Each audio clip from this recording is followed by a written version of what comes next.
仔继续来看台中中央公园的树屋有限制。13岁以上的囡仔，体重伫35公斤以下才会当来算。洪批评讲根本是装笑的，因为家长讲，这个13岁以上就是国中生，国中生的体重伫35公斤以下才根本找无人。咱的记者实地到一间的国中去了解，结果看到是这个国中1年的男生的体重拢伫50公斤以上，女生嘛拢伫40公斤以上。几间学校找无符合着会当算树屋的人，完全拢找无，讲这根本就是无爱互算嘛。管理单位是出面来赔回，讲这个限制体重的大纸是违和厂商家己搭起的，已经要求甲处理掉了。一栋查起的小树屋。写讲限13岁以上的人使用，也过有真侪家长看无的是，门口伊阁搭一张限重35公斤，等是讲爱13岁以上、35公斤以下的人才会当入去算。这款的公设施，敢是无想要互人算？那不然就不要设那个。那你觉得有可能13岁小孩只有35公斤吗？现在的营养那么好，不大可能吧？修改一下空间。这应该是用平均值的。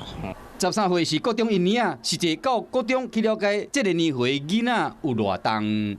今年13岁，然后现在53公斤。13岁，然后41公斤。我13岁，现在68公斤。35公斤的时候，印象是什么时候？8岁、9岁的时候。就算较细粒子的查某囡仔，嘛有超过40公斤，要同时符合13岁、35公斤以下，真正是恶找。而且依照教育部的资料，13岁查甫囡仔平均的体重是54公斤4，女生嘛49公斤1，35公斤真正是差有够远，是安怎变咧限？主要是维护厂商基于善意而予以的提醒。至于内容文字一个不适当部分，我们已经后续要予以检讨修正。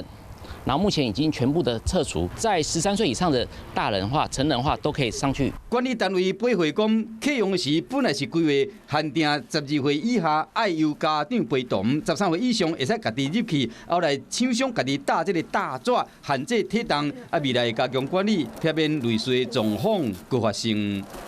Hello， 大家好，我是乃瑜，要教给大家2个任务。第一个，华视新闻的脸书专页，你按赞了吗？还有华视新闻的 YouTube 频道，赶紧订阅起来，还要记得按赞，开启小铃铛哦。